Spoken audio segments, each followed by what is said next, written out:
Hola, buenas, muy buenas, bienvenidas, bienvenidos. Eso es Makini desde Color Visión para ustedes. Nuestro invitado de hoy, de esta entrega, es académico asociado nada más y nada menos que al programa de negociación de universidades de la estirpe de Harvard o del MIT.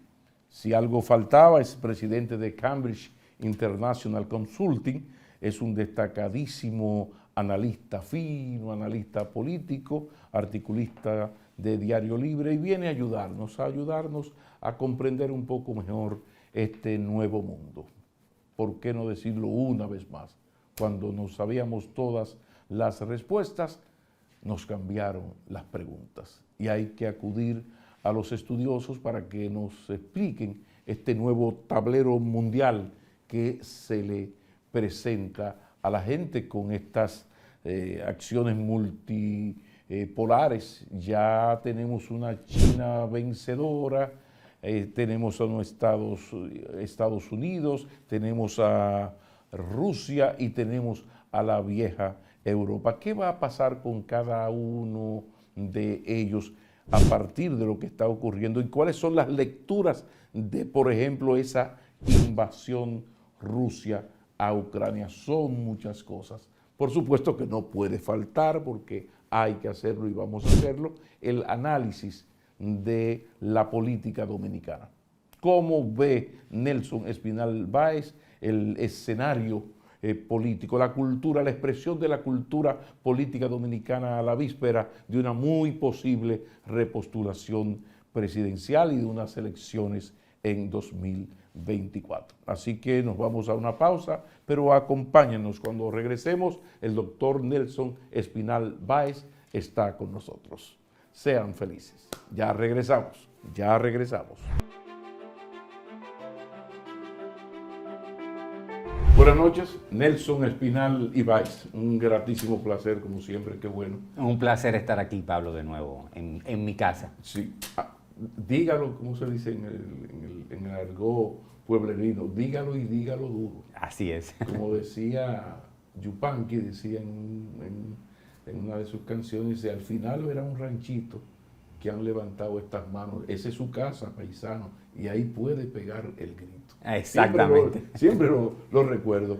Pero además de estar contento de que estés esta vez se puede decir objetivamente en la casa, porque esta es mi casa. Yo estuve de viaje y no fue posible grabar en nuestro estudio Color Visión. Entonces preferí invitar a un amigo, no solo en su condición de amigo, sino de una persona que por sus altos niveles de formación, de experiencia académica, especialista en un tema donde el mundo está muy expectante, que es esta invasión Rusia a Ucrania. Los rusos entraron a Ucrania, el mundo está patas arriba en toda una redefinición. Hablemos de lo que significa para la paz global lo que está ocurriendo, los resultados que pueden salir de todo esto para terminar hablando de nuestro país. Por favor, bienvenido. Gracias. Mira, yo creo que para reflexionar juntos, para hacer dialéctica y crear una síntesis de pensamiento, de ideas aquí, hay que empezar a recordar que a partir de 1945, cuando termina la Segunda Guerra Mundial, para no irnos más para atrás, el mundo, el planeta, se hicieron los acuerdos de Bretton Woods, se estructuró una serie de acuerdos planetarios, mundiales. El mundo se dividió, nació la Guerra Fría y la Unión Soviética, los americanos, vamos a decir, se pactaron, negociaron, junto con Churchill, por supuesto, lo que fue esa parte, desde el 1945 hasta, voy a decir, 89-91, cuando cae el muro de Berlín. En ese momento, en el 1945, el Producto Interno Bruto de los Estados Unidos de Norteamérica era superior al 50% del mundo mundial. Hoy es alrededor de un 20% del PIB mundial. Entonces, la evolución que ha tenido el planeta al presente hay que verla no solamente en términos políticos, militares, sino económicos. Entonces, vino el colapso de la Unión Soviética, en un momento donde lamentablemente la visión militarista se impuso en los Estados Unidos respecto a Rusia, y soy de lo que opino que no fue Rusia que cayó, que venció, que fue el comunismo el que venció. O sea, para hablar las cosas, fue el sistema, el modelo, el régimen comunista. ¿Qué sucede? Para Norteamérica era más políticamente rentable decir vencimos a Rusia. No hubo un pacto, no hubo un Bretton Woods post-1991.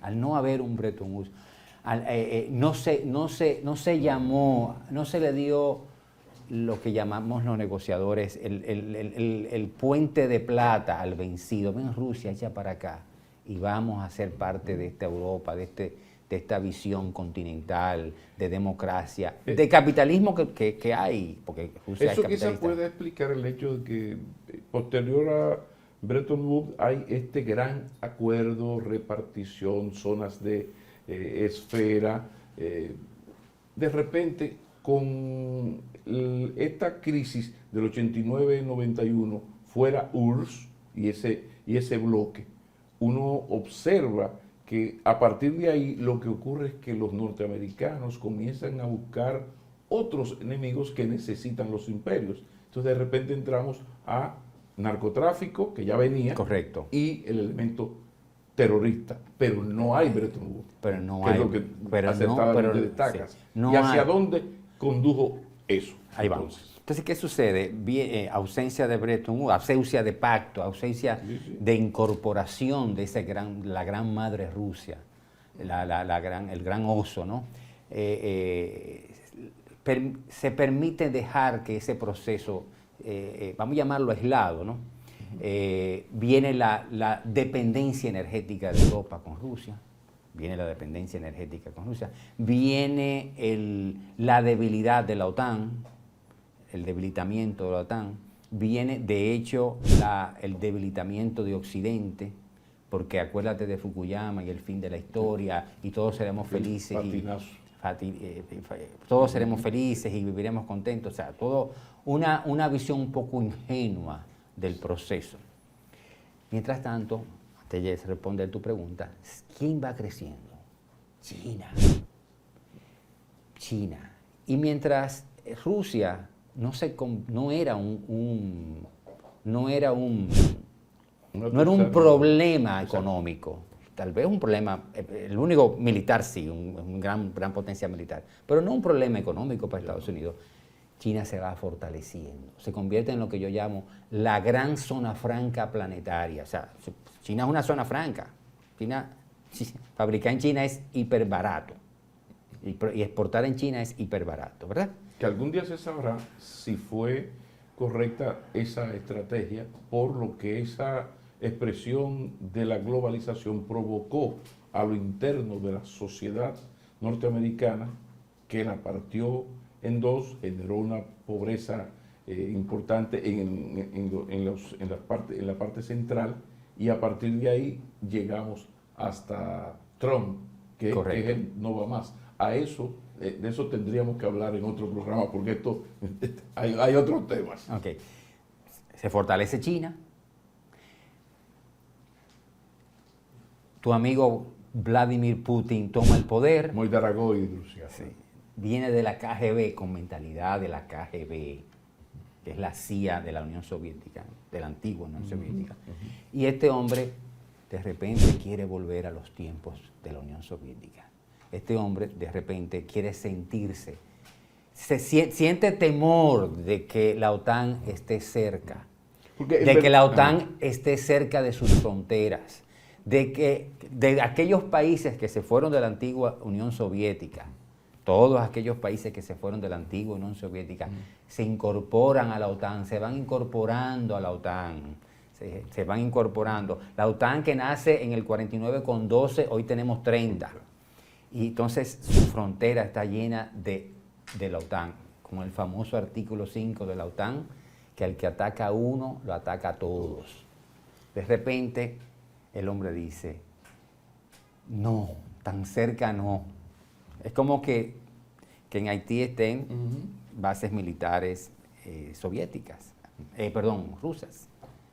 No es nada agradable para los Estados Unidos. Pero eso entra en tu especialidad. O sea, se dio esa situación y creo que Pepe Mujica dijo, mira, a favor de Putin debo decir que él lo anunció con mucho tiempo y no hubo una reacción de Occidente para negociar esto, porque el argumento más sólido de Putin es tan sencillo como que él quiere tener un patio trasero intocable, con seguridad, justo, y como hace Estados Unidos, que sabe que nos trata como viles colonias e irrespeta, paga y nos ayuda económicamente, pero ese tipo de relación es la que quiere Putin, porque él siempre ha estado muy lejos del comunismo. Hay que recordar que fue a quien eligió Yeltsin para que lo sustituyera. Totalmente. Entonces, ¿qué sucede? Seguimos por ahí. ¿Qué sucede? Ese es el relato, yo te acabo de decir, el relato ruso, el relato o prorruso, si tú lo quieres. Tú tienes entonces otro relato, el relato norteamericano. ¿Cuál es el relato norteamericano? Son las democracias de la antigua Unión Soviética, son las democracias de la Europa del Este, son los países de la Europa del Este que se han democratizado y por temor a Putin entran en la OTAN. Fíjate que en el día de hoy el New York Times anuncia que Finlandia y Suecia están listos para entrar a la OTAN. Y afirma un vocero del Kremlin que la entrada de Finlandia y Suecia a la OTAN puede considerarse como un peligro inminente para el Kremlin, para los intereses rusos. Con lo que eso significa un país con armas nucleares. ¿Qué dice Mario Draghi hoy en Casa Blanca? Biden debe llamar a Putin. Entonces ahí hago el resumen o la síntesis. Te dije el relato ruso, te dije el relato norteamericano y el relato europeo, ¿cuál es? Hay que negociar. Lo dice Draghi, lo dice Alemania, lo dijo Macron, el presidente de Francia. Te están hablando de una necesidad de negociación. Se está dando con Europa lo que en materia de resolución de conflictos se llama the third side, el tercer lado. Pro Rusia, pro norteamericano, y nace un tercer lado. Sí somos, dirán los europeos, sí somos pro Estados Unidos, Estados Unidos es nuestro aliado, pero hay que negociar. Y dice Macron, hay que buscar una salida digna. Hay que buscar una salida digna a Putin, están diciendo ya los europeos. Es decir, ya se está hablando a nivel, por lo pronto, de Europa, de la necesidad del gran pacto entre ambas naciones. Hablemos de ese gran incluyendo pacto. Europa e incluyendo Ucrania. Hablemos de ese gran pacto entre Rusia, Estados Unidos, China y la vieja Europa, que de alguna manera ha quedado muy rezagada por múltiples factores. Paréntesis. Vamos a hablar de eso. Paréntesis. La vieja Europa, que gracias a la invasión se ha reunificado, se ha fortalecido su unidad, se ha fortalecido la unidad con la OTAN y, lo más importante, las democracias europeas ahora serán militaristas, querido amigo. Bueno, esto es millones de dólares en inversión militar. Van a ser militaristas, pero también girando hacia la derecha con un populismo peligroso en todas partes. Macron ganó, eso tiene una explicación de todos juntos contra la Marine Le Pen, pero la vocación derechista, España está en manos del PP, cosas de meses de caer en manos del PP y Vox, algo impensable. Entonces, vamos a hablar después de la pausa de los componentes y hacia dónde tira ese nuevo pacto. Que, amigos, tengan en cuenta una cosa, todo lo que se está hablando aquí, de allá, cosas que se ve como muy lejos, pues no, todo eso tiene un efecto directo en la República Dominicana. Ya regresamos.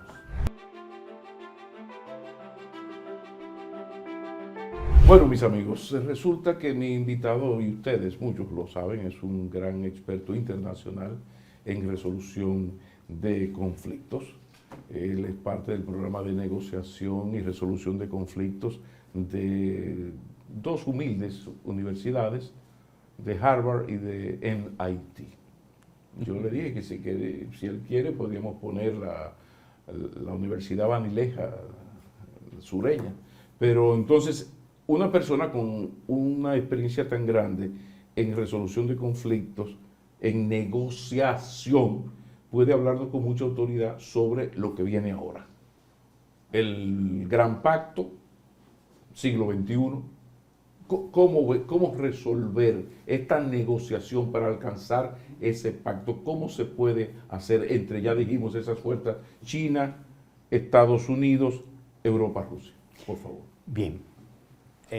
Una receta de negociación, en este caso, no creo que es justo para el amable televidente que escuche de mí, porque habría que analizarla con más profundidad. Pero sí una serie de ideas, una serie de estrategias, de propuestas, digamos. Mira, lo primero y lo más importante es, vamos a empezar diciendo, no estamos en una era de cambio, sino un cambio total de era. Un cambio de era donde lo viejo no ha muerto y lo nuevo no ha terminado de nacer. Una época gramsciana, entonces. Gramsciana, exactamente. Entonces, estamos en una situación particular. Segundo, para puntualizar y tratar de responder tu pregunta lo más cercana a las posibilidades de salida. Lo segundo es, sí tiene que haber una negociación. Tiene que haber una negociación, tiene que haber una salida negociada, tiene que haber un gran pacto, un nuevo Bretton Woods con un nuevo orden, porque el orden que existe, como decíamos al inicio, no estamos en 1945, donde el hermano mayor de Estados Unidos, hablemos claro, que está ahí al doblar de la esquina, sí, claro, tenía más del 50% del Producto Interno Bruto del planeta. Hoy tiene tiene un 20%, porque también el planeta ha crecido inmensamente. Y hay otros actores. Está la India, está China, está Medio Oriente, la OCDE, está Brasil, hay una serie de actores. Ese grupo BRIC, ¿qué tan poderoso es cuando tú reúnes? Ahí está Rusia también, pero a Rusia hay que meterle a India, Brasil, China. Todo eso junto, el PIB debe... Con el crecimiento tan rápido de China, ¿qué sucede? La salida, para tratar de responder tu pregunta, la salida está, como la sugirió también Henry Kissinger, la neutralidad de Ucrania. Yo estoy imaginando y estoy pensando en voz alta. Lo que te voy a decir lo pensé esta tarde conversando con una serie de amigos, con mi hermana, mi cuñado, que estábamos hablando sobre este tema. Pudiera crearse un estatuto nuevo en toda la área fronteriza con respecto a la Unión Soviética, con respecto a Rusia, sigo diciendo Unión Soviética. Finlandia, Suecia, Ucrania, todos estos países, una especie de estatuto donde ellos sean neutrales, pero si hay peligro de parte de cualquier gobernante futuro de Rusia, se opere la protección de la OTAN, pero neutrales. Pero parece que hay una es decir, que satisfaga, que satisfaga el interés de seguridad de esos países, que es la neutralidad, y que satisfaga el interés de Rusia de neutralidad, y que no sea la OTAN que esté en la puerta de sus fronteras. Pero un sistema medio, una solución media. Yo como OTAN te ofrezco la seguridad de que no voy a llegar a tus países fronterizos. Pero ¿de qué manera? Siempre y cuando... ¿De qué manera yo te prometo a ti también que mi sueño, el de Putin, que está ahí, es recuperar la gran Rusia, no la Unión Soviética, sino la gran Rusia reforzada por las 12 ex repúblicas soviéticas. Ya no va a ser posible. Dejando las tres, Lituania, aquellas tres cerca de Finlandia, aquí, ¿no?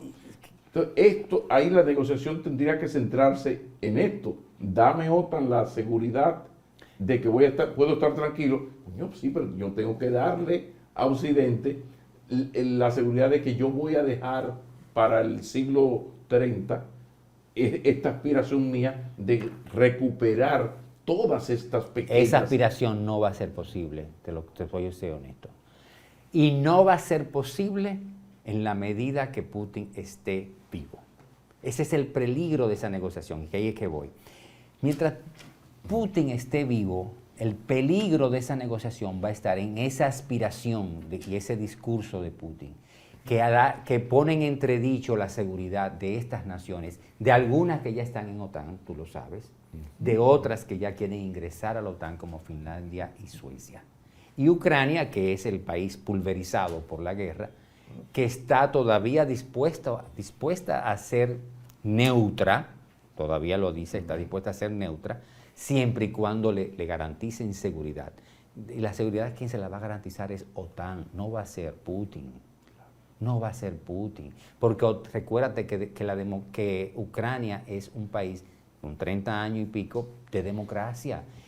No es el mismo sistema de Rusia. Y lo que le teme Vladimir Putin es precisamente a la democracia que esté en su frontera. Que su frontera tengan países democráticos es uno de los dolores de cabeza de Putin. Y más que democráticos, occidentalizados. Occidentalizados, porque pueden ser de bots, versión ucraniana, y a él no le importa. No le importaría. Porque el drama de Putin es que es un hombre curado de ideologías. Esto de izquierda a derecha, no es un hombre pro Rusia y pro sueño de la gran Rusia. Y a partir de ahí, pues va a hacer y está haciendo lo que tenga que hacer. Tú que estudiaste en España, tiene el nacionalismo nazi, tiene la visión confesionaria de Franco. Una especie de Franco, de España. Sí, una especie de Opus Dei, pero vía la otra iglesia, la iglesia ortodoxa. Por eso la tesis no es que hay que desnazificar a Ucrania, sino desputinizar a Rusia. Claro. Porque anótale ahí el gran liderazgo del señor.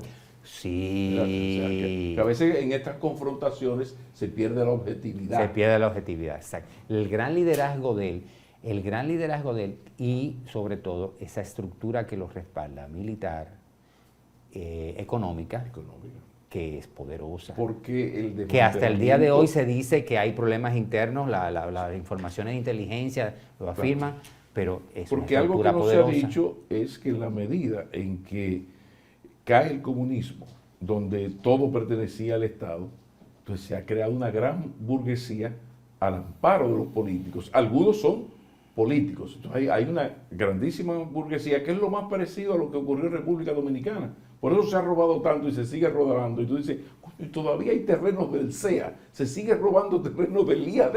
Sí, bueno, porque la isla entera, salvo 4 o 5 familias, pertenecía a Trujillo. Entonces allá con el comunismo pasó algo muy similar. Por ejemplo, esa gran empresa del gas, la mala negociación que hizo Alemania con Rusia, que fue un patinazo de la Merkel, esas no son empresas que caen del cielo, son empresas que el Estado ruso negocia con sus halcones, para decirlo de alguna manera, para ponerlo para que tengan un poder al servicio de Putin. Algo así lo que ocurre aquí con grandes grupos económicos que surgieron a raíz de la época de Trujillo. Heredaron las propiedades del pueblo dominicano, pero que estaban a nombre, una de Ramfis, y así luego han venido los otros partidos que cada 4 años y cada 8 o 12 o 20, tú ves que se crea una gran oligarquía. Eso fortalece a los rusos.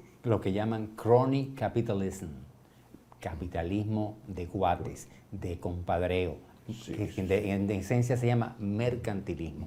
Claro. Oligopolios, monopolios, tráfico de influencia, corrupción. Por eso muchos son altos miembros, viejos miembros de la KGB. Totalmente. Lo agarraron en poste aquí. Que no sucede en China. En China sí hay capitalismo de Estado, pero no hay crony capitalism, no hay un capitalismo de guate, no hay un capitalismo corrupto. Al contrario,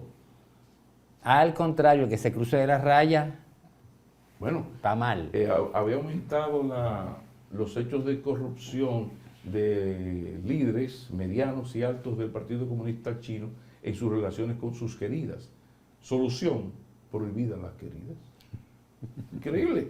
Entonces, es un país sui generis, porque ya la democracia tradicional, estamos viendo cómo la democracia liberal tiene dos elementos, dos modelos relativamente exitosos, y quizás sin el relativamente, que es el modelo chino, que es un capitalismo, comunismo capitalista, capitalismo de Estado, como tú lo quieras poner. Hay economía de mercado, pero no te metas en la política. O el caso ruso, que es tiene un que ver capitalismo más, de corrupción, mafioso.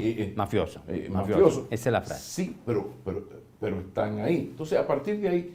Perdón, un triunfo, perdóname, un paréntesis importante, un triunfo del capitalismo. Sí, no, porque... hablemos claro.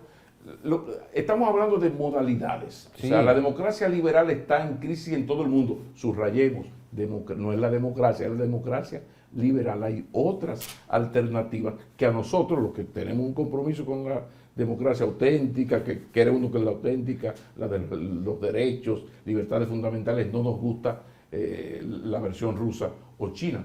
Ahora, todo parece indicar que el siglo XXI será chino o no será. O no será, André Malraux. Amigo, porque la democracia, aunque es hegemónica, no es un producto de exportación. Y eso tenemos que entenderlo. Hay países, tú no le puedes hablar de democracia a los musulmanes, tú no le puedes hablar de igualdad ante la ley a una serie de países que no tienen la cultura. Europa pasó Edad Media, Renacimiento, procesos de transformación extraordinaria, económicos, revolución industrial, revolución postindustrial, para hoy llegar a la democracia liberal que se tiene. Tú le hablas de eso a un país musulmán, tú le hablas de igualdad de género. No el feminismo. No, feminismo todavía es muy moderno, de igualdad, de respeto, de respeto, de que la señora es parte y su opinión es importante, válida y respetable, respetada y respetable. No lo entienden. Entonces, ¿cómo tú tratas de exportar la democracia en esos países? Es lo que estoy diciéndote, la democracia es hegemónica porque es atractiva, tiene sex appeal, y los países que se liberan de autoritarismo, como la antigua Unión Soviética, quieren ir a la democracia. Pero la democracia no es un producto de exportación, lamentablemente. ¿Por qué? Porque la cultura y la tradición de una nación determinan sus preferencias políticas. Creo que ese ha sido, si no el principal, uno de los grandes errores del capitalismo, de lo que llamamos el imperialismo, que con el cuento de la frase famosa de García Márquez, con el cuentecito de la libertad nos van a llenar a los pueblos de pobreza, de diferentes tipos de pobreza. Pero el asunto es la falta de contemplación del otro, del respeto a la cultura del otro. Es decir, es como, fíjate como en España, que vamos a acabar con los toros. No, el toro es absurdo para mí, yo no entiendo, o sea, yo nunca he entendido, sí, pero espérate, vete al paso, con ese pueblo que tiene siglos en esta práctica. Entonces, el arte y la cultura taurina. Pero no hay libros y todo, entonces de repente tú vienes con lo políticamente correcto. ¿Eso tú no consideras que está poniendo en peligro, y ya podemos salir un poquito de Rusia a Ucrania? Y antes de salir de Rusia a Ucrania, quiero decir lo siguiente, si me permites. Por favor. Y hago este símil con la crisis de los misiles de 1962. A Rusia le hace falta un Nikita Khrushchev y a Estados Unidos le hace falta un John Kennedy. No se diga más. Vamos a la pausa, que por ahí viene el último segmento del programa.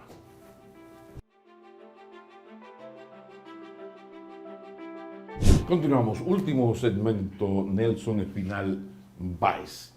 La verdad es que nos quedamos en Rusia, China, y no habíamos hecho el stop necesario en nuestro país. En el típico Bonao. En el típico Bonao. Qué desayuno, amigos, típico Bonao. ¿Qué valoración tú tienes de este gobierno que ya pasó hace mucho el primer año, que ya el COVID con Dios y la Virgen de la Altagracia va de paso? Ahora le llegó esto de Ucrania, pero ¿cómo tú valoras los movimientos y las decisiones y las prioridades del gobierno a partir de sus acciones?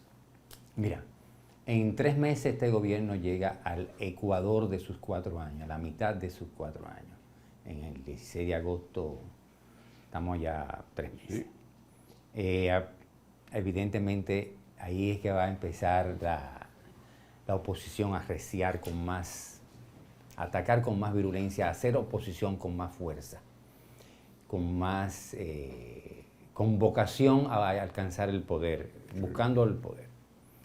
El gobierno del presidente Luis Abinader en gestión de crisis lo ha hecho muy bien, hay que decirlo. En la gestión económica, la gestión social, la gestión sanitaria de la pandemia ha sido buena, mejor que en muchos países. La gestión, bueno, ahí está el turismo, como se ha recuperado, una serie de elementos que hay que reconocer. El año escolar, gracias, el año escolar, como nosotros como país hemos ido avanzando. Hay que reconocer que se recibió un gobierno en crisis por la pandemia y en su gestión ha sido muy buena. ¿Qué sucede? Ya yo lo había hablado, lo había escrito en la transición, que la tribu del PRD-PRM tradicionalmente ha recibido crisis. Recibió la crisis de don Juan Bosch, es decir, por la muerte, el tiranicidio, un país en crisis. Juan Bosch llega al poder en el 62, en febrero del 63, en crisis. Vuelve al poder en el 78, 86. Más el triunfo de Castro. Más el triunfo de Castro, que lo mató. El cuco, el miedo al lado. Okay. Llega al poder el 78, 82, 82, 86 y la crisis de la economía del postre que se estaba gestando desde el año 73, 74, estalla, viene la demanda inducida del padre José Luis Alemán en el gobierno de don Antonio Guzmán y estalla cuando se firma con el Fondo Monetario Internacional en el gobierno del doctor Jorge Blanco y viene la poblada del 84. Se entrega el poder en el 86 y vuelven al poder en el 2000 y le estalla al gobierno de Hipólito Mejía una crisis bancaria que se venía gestando por 10 años. Por 10 años. Quizás hasta un poquito más, 88, tal vez, 89. Exactamente. Viene la misma tribu en términos, la misma tribu al poder y le recibe una crisis de pandemia y recibe nada más y nada menos que la crisis de la guerra de Ucrania que estábamos conversando. Es decir, ha sido la tradición, ha sido lo que se llama en visión sistémica de la ciencia, la visión sistémica de los conflictos, una herencia de esa tribu político-social, político-económica, que todos amigos míos, por razones que no hay que explicarlo, son todos, mi padre fue senador del 63, mi padre fue procurador general en el gobierno de don Salvador, etc. Pero es una realidad sistémica. Esto no es un tema de buena o mala suerte, es una realidad sistémica que se ha estado repitiendo. Entonces, en gestión de crisis, hay que reconocerlo, ha sido muy buena. Ahora bien, pasamos la página.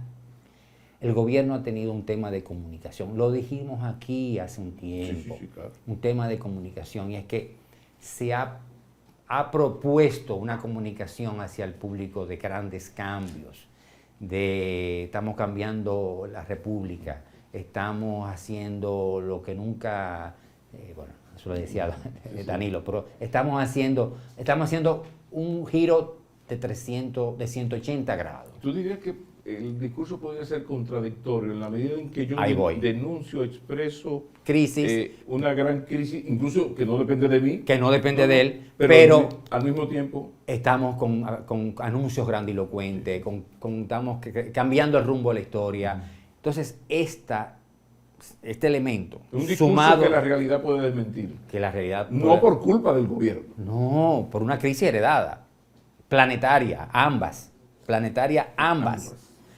Entonces, tú tienes, en vez de tener un discurso de gestión de crisis, estamos teniendo un discurso de, para que el público me entienda, de República Dominicana 2004-2005, cuando ya se resolvió el tema de la crisis bancaria, se hicieron los ajustes correspondientes, la economía iba para arriba.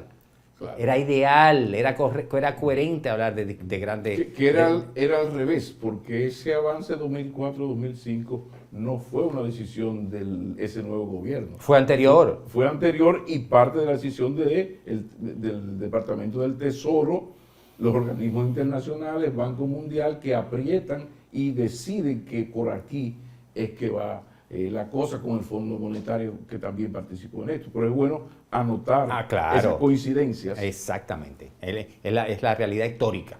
Es la verdad histórica. ¿Qué sucede? Tenemos este discurso de que todo está bien, sabiendo que no está bien, pero tenemos crisis. Entonces hay esa contradicción.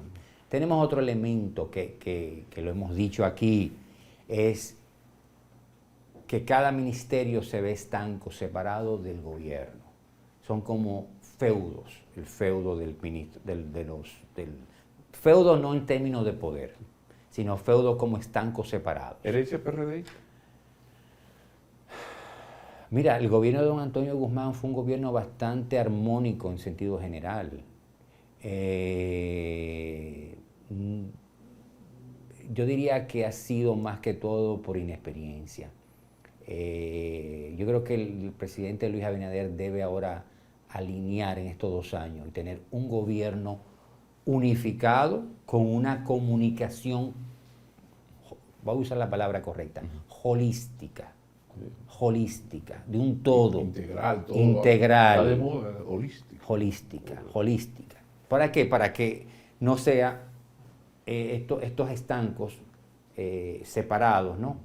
Que no se ve una uniformidad, no se ve una armonía de gobierno. Peor, y tú no ves una contradicción entre las buenas intenciones de un presidente que está apostando a la transparencia, al fortalecimiento institucional y unas bases y una dirección media partidaria y hasta legislativa que en parte, no el poder legislativo del PRM en general, pero sí uno ve una contradicción entre la línea del presidente Abinader, insisto, independencia del Ministerio Público, lucha contra la impunidad y acciones para la transparencia, para el fortalecimiento institucional. Pero al mismo tiempo, por ejemplo, con los empleos, tú prometiste y quieres un Estado más funcional, pero resulta que hacer un Estado más serio, más funcional, mejor gerenciado, significa eliminar las botellas que tanto criticaste. Pero ¿de qué manera tú eliminas las botellas si hay elecciones ahorita en la tarde y de ahí es que está tu base política? Y la carrera administrativa, sin violar la ley. Sí, pero yo estoy hablando de los cambios, respetando a los de la carrera civil administrativa.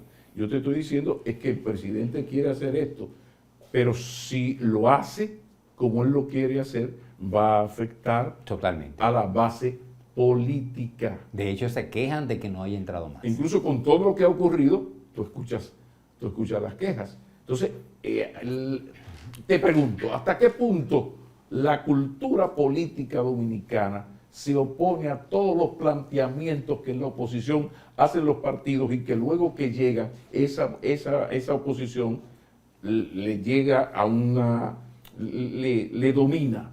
Con la excepción, claro, de un PLD 96, que es la hechura de un Balaguer que no podía permitir el triunfo del doctor Peña Gómez, y le entrega el poder a estos muchachos para limpiar, entre otras cosas, su imagen. Por eso tan buen gobierno 96-2000, entre otras razones. Así es. Mira, parte de la cultura dominicana y parte de la cultura del viejo PRD se mantiene en el PRM. Es una realidad.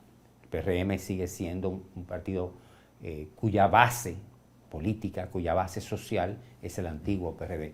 Claro, con una firme intención, con un firme compromiso de aquellos viejos vicios, aquellos viejos problemas, no repetirlos. Pero evidentemente esos vicios están ahí.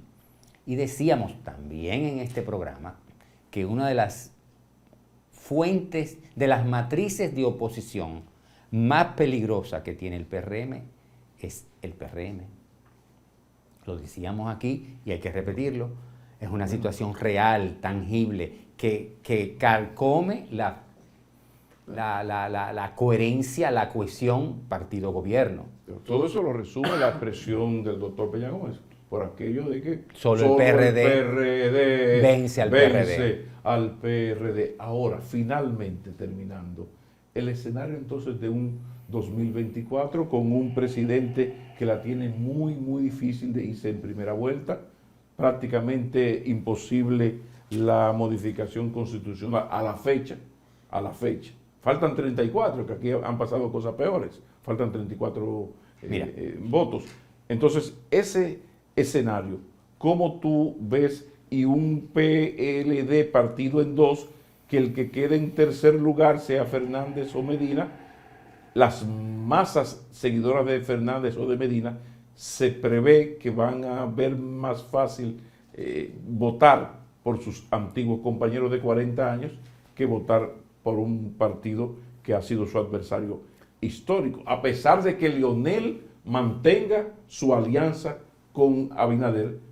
Entonces, si en ese escenario, ¿qué podría hacer el presidente Abinader? Vamos a empezar por la reforma. Sí.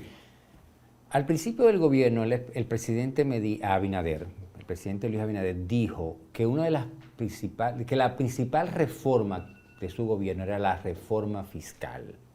Yo me habían entrevistado ese mismo día, dije que no, que la principal reforma del presidente Luis Abinader no era la reforma fiscal, era la reforma institucional.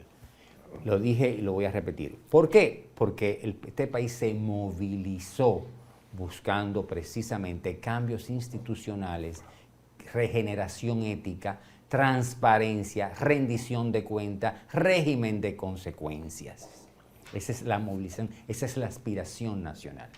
¿Qué sucede? Se llega al poder y no levanta en un primer momento esa bandera de reforma institucional. Yo soy de opinión que ese es el elemento central de este gobierno. Él debe asumir una profundización de las reformas institucionales que no tienen que ser por la vía constitucional necesariamente. Tiene que hacer una serie de leyes adjetivas, una serie de cambios a nivel de leyes que puedes profundizar esa aspiración de transparencia, rendición de cuentas en nuestro país. Perfectamente. Ahora bien, para tratar de responderte, con eso y una buena comunicación al respecto, sería, vamos a decir, la marca de estos primeros 4 años. Y se vería ese cambio tangible con estas leyes adjetivas y con estos cambios concretos, tangibles y medibles. Sería la marca de estos 4 años. Entonces ahí venimos. La reelección es evidente que viene. La repostulación es evidente que viene. Ahora bien, ¿cuál es el beneficio de esta? ¿Cuál es la ventaja competitiva de este proceso de repostulación? Que el que puede ganar y tiene condiciones constitucionales para aspirar, no tiene partido, y el que tiene partido no puede constitucionalmente ser presidente. Es decir, Leonel Fernández tiene el liderazgo, pero no tiene el PLD. Danilo Medina tiene el PLD, pero no es posible que sea Ahí candidato. quizás puede entrar la figura de Margarita Cedeño. Ahí puede entrar la figura de Margarita y Porque de son otros. ellos tres que en el PLD los últimos 17 años han estado muy por encima de los demás. Correcto. Y eso sigue estando igual en la actualidad. Así es. El PLD, como partido de oposición, como gran estructura que es, que de hecho tengo entendido que el PLD está en segundo lugar hoy, como partido. Como partido. No puede estarlo como candidato porque no se sabe cuál es el candidato. Claro. Todo el mundo sabe que el candidato de la Fuerza del Pueblo es Leonel No, con lo agravante de que su gran líder no puede No puede participar. cerca de Y todo el mundo sabe que el PRM es el presidente Abinader. Entonces, Bueno, no pueden, el no se partido puede, se llama Leonel Fernández presidente. Exacto. Dice. No es la fuerza del no pueblo, es, dice. no es objetivo medir candidatos en este momento de los tres. Hay que medir partidos. Y el PLD está en segundo lugar. Y un segundo lugar no allá abajo. La información, los últimos datos que he visto son importantes. En el peor de sus momentos. En el peor que de es bueno subrayar con los sometimientos. Es importante. Yo creo que ocurrió lo que siempre nos ocurre, y eso yo lo daba por descontado, eso tenía que venir, y es que se nos quedan muchos temas. Yo creo que es una pena que tú te hayas ausentado tanto. Esto no debe repetirse, esa ausencia tan prolongada. Así que ojalá que pronto podamos volver a encontrarnos, y la verdad que gracias, porque esa era la intención. Gracias por estar, es un placer estar aquí y seguimos. Feliz. De verdad que resto sí. la noche. Gracias. Pásenla bien.